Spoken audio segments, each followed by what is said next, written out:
L'actualité parlementaire dans toutes ses dimensions, acte 1 pour le compte de cette semaine. Bienvenue, voici le sommaire.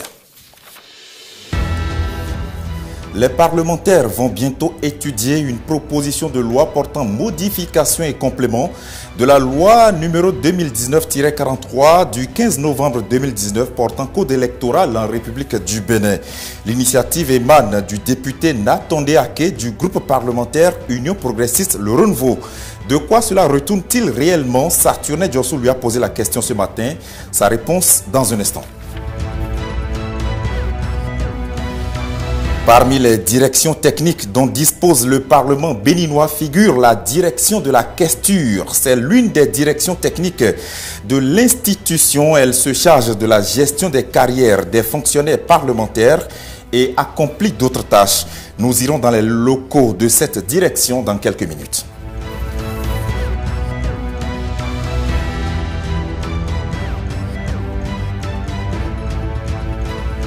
Nous irons aussi en circulation dans ce grand format de l'actualité pour voir si les citoyens respectent normalement le code de la route ou non. La police républicaine annonce une répression rigoureuse à partir du 1er mars prochain. Et nous irons voir un peu comment les gens se comportent sur nos routes. C'est notre magazine du jour.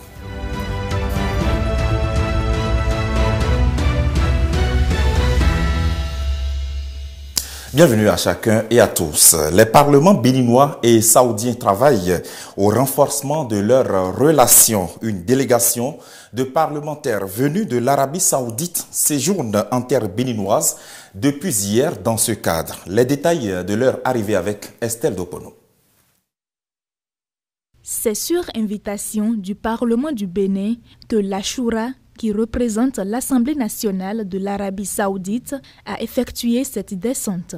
Une visite non seulement de travail, mais aussi et surtout de renforcement des liens. Évidemment, cela entre dans le cadre de l'amélioration des conditions de vie de nos deux peuples, puisque le Parlement béninois est le représentant du peuple béninois et la Shura de l'Arabie saoudite l'est également. Et nous sommes là pendant quelques heures, quelques jours de visite pour pouvoir revisiter ou renforcer au travers des accords, environ 5 à 6 accords qui nous lient, donc améliorer nos relations par une signature par de ces accords pour davantage renforcer, pour davantage booster le niveau de nos relations et de notre coopération. La délégation parlementaire saoudienne se dit heureuse de l'accueil chaleureux dont elle a bénéficié en terre béninoise. Un accueil qui marque sans doute déjà le succès de cette visite de travail qui va favoriser l'atteinte des objectifs 2030-2033 en faveur des populations. Plusieurs activités sont prévues à leur programme, telles que des séances de travail à l'Assemblée nationale du Bénin et au ministère des Affaires étrangères et bien d'autres. Et justement, ces parlementaires sont à l'Assemblée nationale du Bénin depuis ce matin. Ils ont été reçus en audience par la première autorité de cette institution. Nous y reviendrons et les activités continuent avec eux actuellement d'ailleurs. Voyons à présent ce communiqué signé de la main du président Louis Béonou-Vlavonou vis-à-vis de ses pairs députés. Communiqué. Le président de l'Assemblée nationale invite les députés à prendre part à l'ouverture de la première session extraordinaire de l'année 2024 qui aura lieu le mercredi 21 février 2024 à 10h au Palais des Gouverneurs à Porto Novo. L'ordre du jour de la dite session porte sur les points ci-après. 1. Projet de loi relatif au taux d'intérêt légal en République du Bénin. 2. Projet de loi relatif à la Commission béninoise des droits de l'homme. 3. Projet de loi portant autorisation de ratification de la Constitution et de la Convention de l'Union africaine des télécommunications, adoptés respectivement au Cap, Afrique du Sud, le 7 décembre 1999 et au Zimbabwe le 10 juillet 2014. 4. Projet de loi portant dispositions spéciales de procédure relatives à l'organisation de la défense des intérêts de l'État devant les juridictions et portant création de l'agence judiciaire de l'État. 5.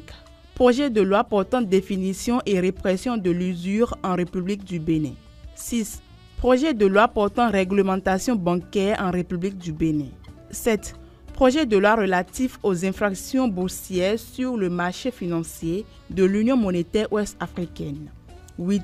Projet de loi modifiant et complétant la loi numéro 2002-16 du 19 octobre 2022 portant création, organisation et fonctionnement de la Cour spéciale des affaires foncières. 9. Projet de loi portant autorisation de ratification de l'accord de l'Organisation mondiale du commerce sur les subventions de la pêche adopté à Genève le 17 juin 2022. 10. Projet de loi relatif à l'alimentation scolaire en République du Bénin. 11. Proposition de loi portant révision de la Constitution de la République du Bénin. 12.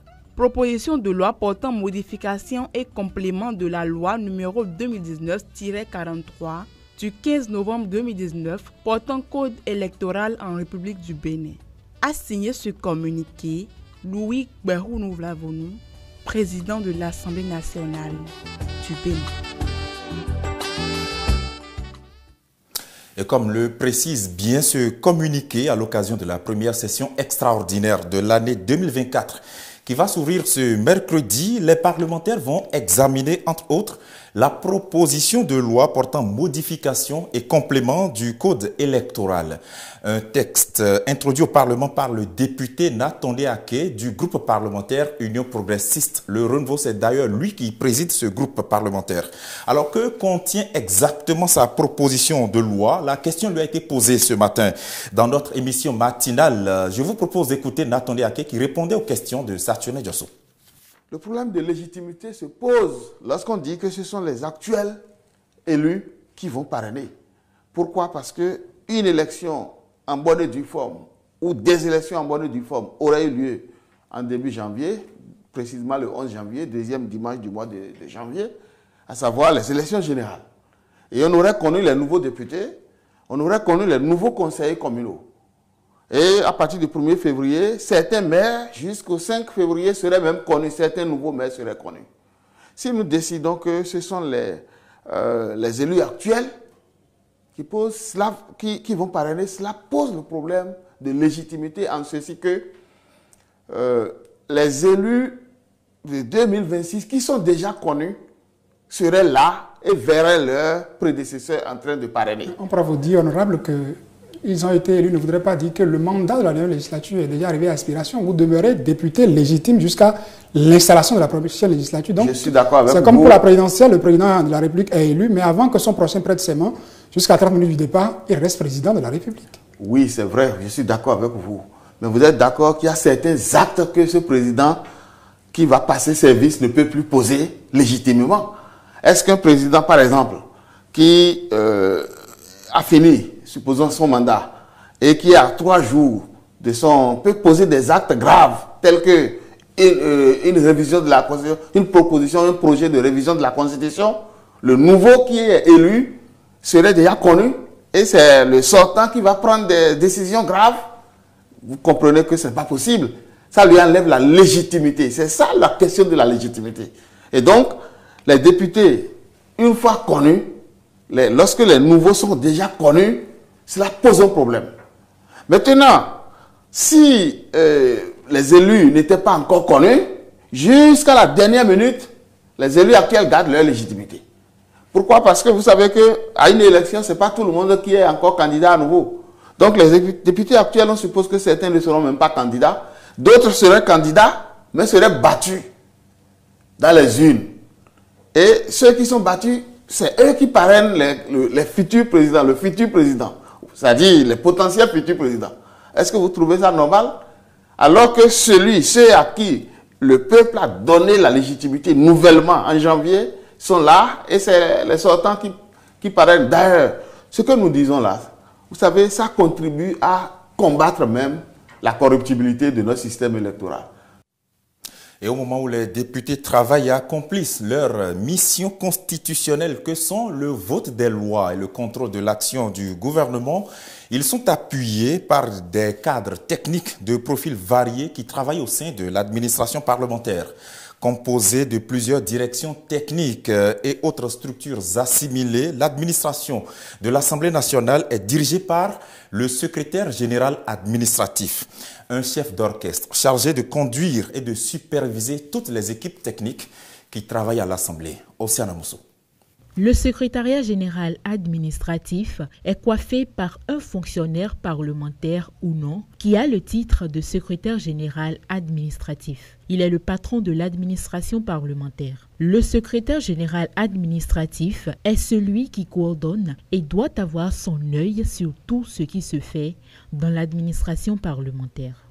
Le secrétariat général administratif, disons que c'est l'organe qui appuie les députés dans leur mission constitutionnelle, à savoir le vote des lois, le contrôle de l'action gouvernementale et puis la représentation, voilà, dans tous ces contours, en ce qui concerne les missions de l'Assemblée nationale. Le secrétariat général administratif est subdivisé en 3 grandes directions techniques qui animent au quotidien l'administration parlementaire. Il s'agit d'abord de la direction des services législatifs qui est là pour appuyer les députés en termes de législation, de vote des lois, de contrôle de l'action gouvernementale. Il y a également la direction de la questure qui est dans, disons, la logistique, qui confectionne le budget, l'avant-projet du budget de l'Assemblée nationale.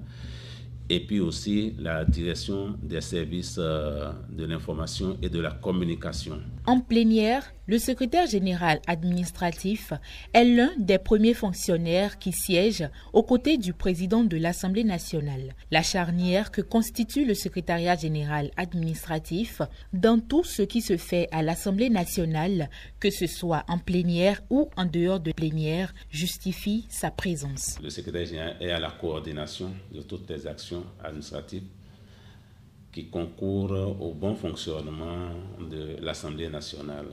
De l'initiative à la transmission de la loi au gouvernement, le secrétariat général administratif assure la veille de façon permanente.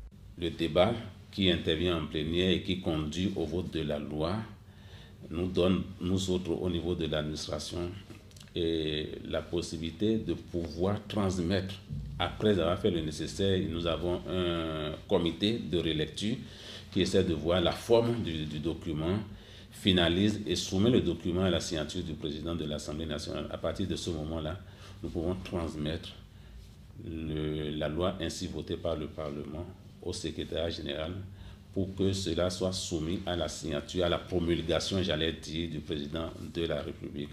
Le peuple, au nom duquel siègent les députés, n'est pas étranger à l'Assemblée nationale. Toutes les fois qu'un citoyen manifeste le souhait de rencontrer un député ou même de suivre une plénière, l'administration parlementaire joue encore le rôle de facilitateur. Le secrétariat général constitue déjà l'entrée principale pour tout le public, pour accéder aux députés. Et pour cela, tous les courriers que nous recevons de la part du public, de la part de la population, sont traités avec diligence, surtout lorsque ces courriers-là sont destinés à des députés. Il y a un casier au courrier destiné à recevoir tout ce qu'il y a comme courrier est destiné aux députés. Et là, nous allons déposer ces courriers dans ces casiers et nous prenons la peine de les appeler. Quand ils sont en séance plénière aussi, l'accès est facilité aux populations pour vraiment suivre les séances plénières. Dans sa mission de coordination des services administratifs du Parlement, le secrétaire général administratif est assisté d'un adjoint. Le patron de l'administration parlementaire rend compte de la gestion de l'administration au président de l'Assemblée nationale qui reste et demeure la première autorité du Parlement béninois. Et lorsqu'on rentre au secrétariat général administratif de l'Assemblée nationale, l'on dénombre plusieurs directions techniques, dont celle de la questure, actuellement dirigée par Bienvenue Yahi. Cette direction a pour mission fondamentale la gestion des ressources humaines, mais également celle financière de l'institution. Allons maintenant dans l'antre de cette direction avec comme guide Estelle Dopono sur des images prises par Kevin Benachaoui. Placée sous le secrétariat général administratif, la direction de la questure est l'une des directions techniques dont dispose le Parlement béninois. Elle représente le bras opérationnel en ce qui concerne la gestion des ressources humaines, matérielles et financières de toute l'institution. Le numéro 1 de cette direction est chargé de la coordination des différents services. Le directeur est chargé de coordonner de toutes ces activités-là et il est encore l'ordonnateur délégué principal des matières. Le président de l'Assemblée nationale lui a délégué son pouvoir pour donner l'ordre de gérer, de faire ceci, d'attribuer tel matériel à tel. Et donc, quand vous irez dans ce service-là, il y a la chef service du patrimoine non financier qui est la comptable matière. Et ces deux-là répondent devant la Cour des comptes. La direction de la questure est composée de plusieurs services, dont le service du protocole, celui de la restauration et celui du patrimoine non financier. Des services qui dépendent d'autres services de la même direction pour fonctionner. Le service du budget, de l'élaboration du budget et de la comptabilité administrative. C'est ce service-là qui s'occupe de tout ça là. Et quand on parle d'exécution aussi, c'est ce service-là qui initie les bons de commande et autres. Et au finish, bien sûr, c'est le service financier qui essaie de faire les vérifications. Bien entendu, le service comptabilité a déjà fait ces vérifications et donc quand ça arrive au niveau du service financier, il faut que ce service-là vérifie et voit la conformité de tout ce qui est fait, le service fait et avant maintenant de payer. Il n'y a de richesse que d'hommes, dit-on, mais la gestion de ces hommes requiert une grande minutie. Et quand on est à la tête d'une direction où les ressources humaines dominent, il faut y aller avec des principes bien définis. Et ça, le directeur de la questure l'a si bien compris. La rigueur et la convivialité. Quand ça ne va pas, on dit que ça ne va pas. Et j'essaye quand même de mettre de l'ordre lorsque ça ne va pas. Mais après ça, quelques minutes après, il faut mettre l'ambiance, la convivialité. Et d'ailleurs, c'est ce que nous avons fait à Bopa, où nous sommes allés faire une retraite bilan qui permet de savoir ce qu'on a bien fait, ce qu'on n'a pas pu bien faire, comment les corriger, projeter. Et dans le même temps, ils ont dit, oui, trop de rigueur, vous criez un peu trop, mais vous êtes humain convivial. C'est pourquoi ils m'ont décerné ce que vous voyez derrière là. La direction de la questure dans toute son ossature s'avère ainsi indispensable pour le fonctionnement de toute institution. Le suivi efficace des ressources humaines, matérielles et financières dont fait preuve le directeur de ce compartiment administratif permet de révéler tout son potentiel au sein de l'Assemblée nationale du Bénin. Nous reviendrons à l'Assemblée nationale dans quelques instants dans la revue de presse. Mais avant, on va dire un mot quand même sur la circulation avec cette répression annoncée par la police républicaine. Il faut dire qu'il n'y aura plus de motos sans plaque d'immatriculation sur nos routes à partir du 1er mars prochain. Et comme je l'ai dit, la police républicaine, en partenariat avec le Centre national de sécurité routière, CNSR, entendent réprimer fortement ce genre d'infraction ajoutée au défaut du port de casque par les motocyclistes et leurs passagers, sans compter avec d'autres infractions bien entendu. Pour le moment, l'heure est à la sensibilisation comme vous allez le voir dans ce reportage signé Vanoli Olibé. Plus d'engins à deux roues sans plaque d'immatriculation et de conducteurs ou passagers sans casque. La police républicaine se montre ferme sur la question avec l'appui du Centre national de sécurité routière. Beaucoup de motocyclistes n'aiment pas porter le casque. C'est à la vue des policiers qu'on met le casque sur la tête pour porter. Et quand on dépasse les policiers en même temps, on enlève le casque encore, comme si c'est pour la police qu'on porte le casque. Les signalisations routières ne sont pas respectées, alors que quelqu'un qui brûle le feu, il peut aller cogner celui qui a respecté le feu. Donc nous avons multiplié les contrôles pour le respect du code routier. On s'est interpellé au niveau du Centre national de sécurité routière parce que lorsque les fiches nous sont renvoyées, on constate que les blessés graves aujourd'hui sont beaucoup plus ceux qui sont remorqués. Et donc nous avions réfléchi et on a compris, est-ce que l'État va rester indéfiniment sans action?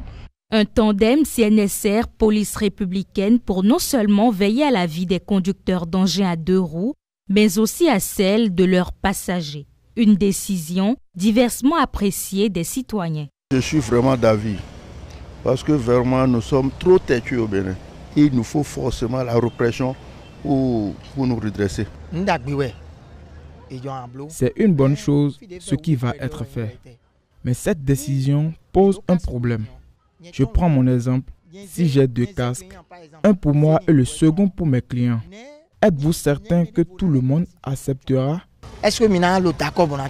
Lorsqu'on donne un casque à un individu quelconque et que cette personne ne se protège pas préalablement, et cette seule personne, s'il s'avérait que cette personne a par exemple l'hépatite B, comme je l'ai souligné préalablement, peut contaminer plus d'une multitude de personnes. Il suffit juste que ces personnes mettent ce casque sans bavette par exemple. Au Bénin, la gestion des infractions routières est régie par le Code de la route et la loi numéro 1816 du 28 décembre 2018 portant code pénal en République du Bénin. Au-delà de la question du port de casque, plusieurs autres comportements à risque des usagers de la route sont quotidiennement combattus par la police républicaine et le Centre national de sécurité routière. Des structures qui n'entendent pas lâcher prise, au contraire. Si vous êtes dans une agglomération, la vitesse autorisée c'est 50. Mais nous disons, ceux qui vont faire 50 km de plus que ce qui est autorisé. Ça veut dire quoi? En rade campagne, si la vitesse autorisée est à 80, vous faites 130. En agglomération, 50, vous faites 100. Vous prenez par exemple le code pénal, vous saviez très bien que la violation d'un feu et de tricolore peut vous valoir une peine d'emprisonnement de 2 jours à 2 mois. Est-ce que vous le savez? Prenez les articles 986, 987, 988 du code pénal. Quand nous prenons les motos, nous marquons dessus le jour de l'opération et pourquoi la moto a été prise. Mais vous prenez des motos, vous voyez que sur le siège déjà, on a tellement écrit au blanco sur tout le siège de sa moto parce qu'on le prend pour la même chose plusieurs fois. Nous ne serons pas fatigués.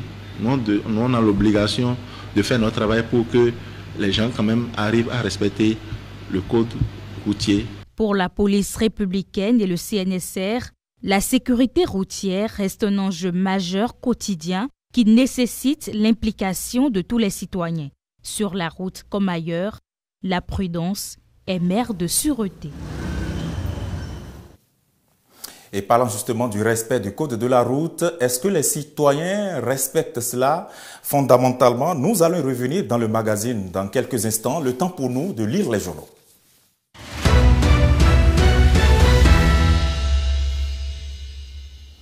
Parmi les 12 points inscrits à l'ordre du jour de la première session extraordinaire de l'année 2024 à l'Assemblée nationale, il y en a essentiellement 2 qui suscitent beaucoup d'intérêt au sein de l'opinion publique, mais aussi dans les médias.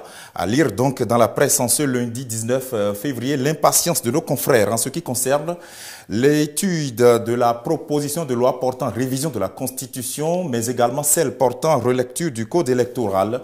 C'est Latif Boni qui a lu les journaux pour nous. Suivez. La revue de presse du jour. Bonjour et bienvenue. Révision de la Constitution et modification du Code électoral, les députés face à leurs responsabilités, c'est la une de Le Matinal de ce lundi matin.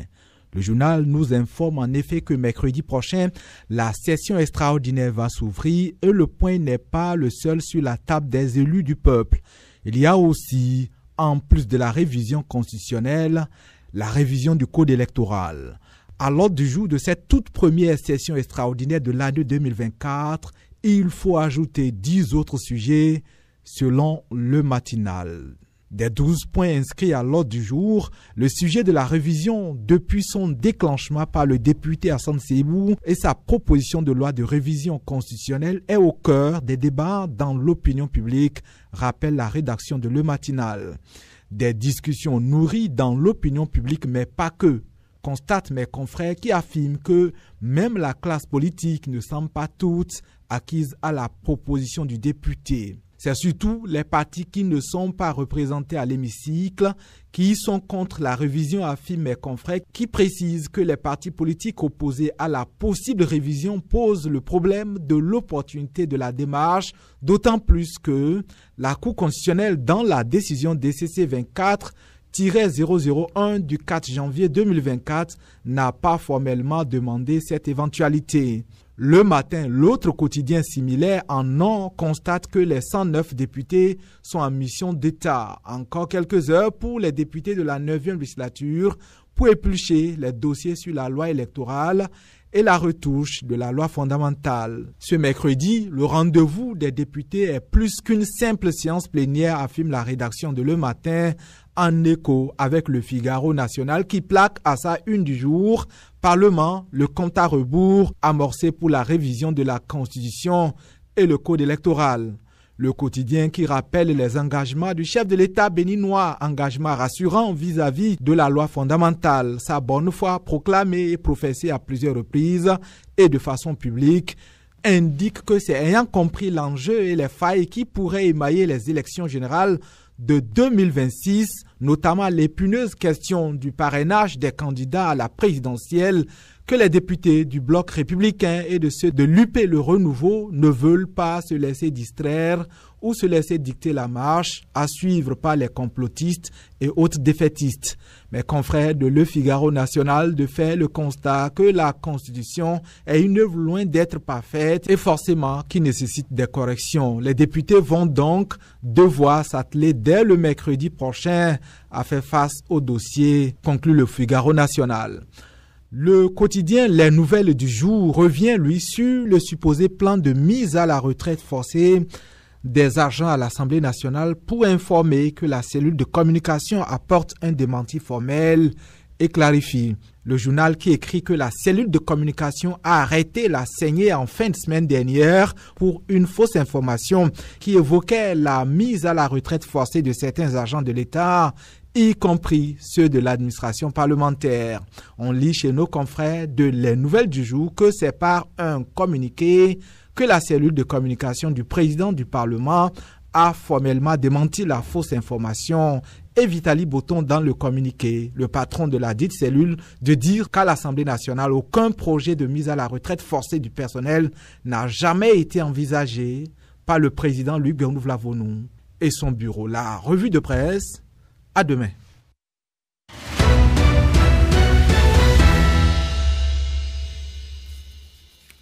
Et comme annoncé, on retourne sur la route. Du respect des règles de circulation routière dépend donc la sécurité des usagers de nos différentes routes. Que l'on soit à moto, en voiture ou même à pied, plusieurs types de signalisation routière s'imposent à nous et favorisent la cohabitation entre usagers. Mais respectons-nous vraiment les différentes signalisations? Faisons donc ce dernier tour de la ville avec Sartionnet Diosso. Un rouge vif qui crie stop. Certains font la pause obligatoire. D'autres poursuivent leur chemin au mépris de cette signalisation. La scène est courante sur nos axes routiers. Les Béninois que nous sommes, nous ne respectons pas le code de la route. Et il nous manque surtout la courtoisie. De l'incivisme caractérisé. Les spécialistes du Centre national de sécurité routière croient toujours au changement de comportement. Il ne s'agit pas pour nous de culpabiliser l'usager. Il s'agit pour nous de lui donner les informations qu'il faut, de lui donner les conseils qu'il faut pour qu'il puisse se comporter en homme en matière de circulation routière, je veux dire, un homme civilisé, un homme responsable. Respecter les règles de la circulation routière n'est pas une option.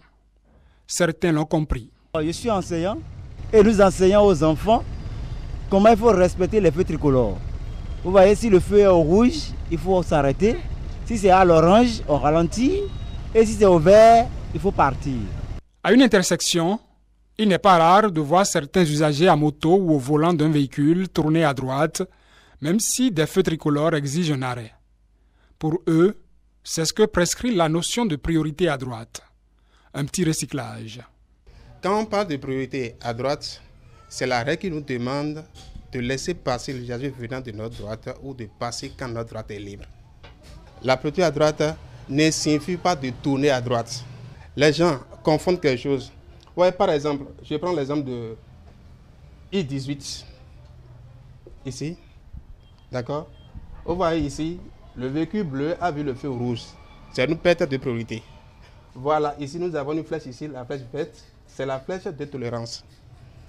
C'est la flèche qui nous permet de tourner à droite si vous avez l'intention de tourner à droite. C'est-à-dire quand le véhicule a manifesté son intention de tourner à droite. Mais s'il n'y a pas la flèche ici, d'accord? S'il n'y a pas la flèche, on ne doit pas tourner. Mais les gens confondent. Quand ils voient la flèche ou bien la flèche n'est pas là, quand ils voient devant le feu rouge en même temps, ils disent c'est la priorité à droite qu'on soit tourner. La route se partage, dit-on, pas seulement entre motocyclistes et automobilistes, les piétons aussi. Lorsque vous voulez vous arrêter, il faut donner un peu d'image. Donc les gens vont jusqu'au sur les passages cloutés. Je vais parler des passages pour piétons.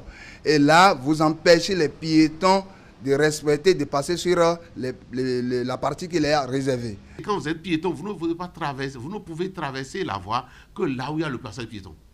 S'il n'y en a pas, vous ne traversez pas. Vous ne pouvez pas passer là-dessus. Mais s'il y a le passage piéton, tout conducteur aussi, parce qu'il n'y a pas avoir des panneaux qui signalent ça, vous devez arriver là, adopter le commandement, il faut adapter votre vitesse pour que lorsqu'un piéton s'engageait, vous puissiez freiner dans le temps pour le laisser passer. Le panneau que vous avez devant là, ça indique quoi? Ça indique qu'il faut s'arrêter pour pouvoir céder le passage aux piétons. Est-ce que vous savez où sont les passages piétons? C'est bien marqué en blanc au niveau de la chaussée. Et il faut rester normalement à 1 mètre ou à 2 mètres de cette trait-là pour pouvoir permettre à l'autre feu qui s'allume et à l'autre de passer. Piétons, motocyclistes ou automobilistes, chacun est responsable de la sécurité de l'autre sur nos axes routiers. Le respect du code de la route préserverait chacun du pire. Voilà, et c'est ici que nous fermons les portes de ce grand format de l'actualité parlementaire de ce lundi. Merci de nous avoir suivis. À demain.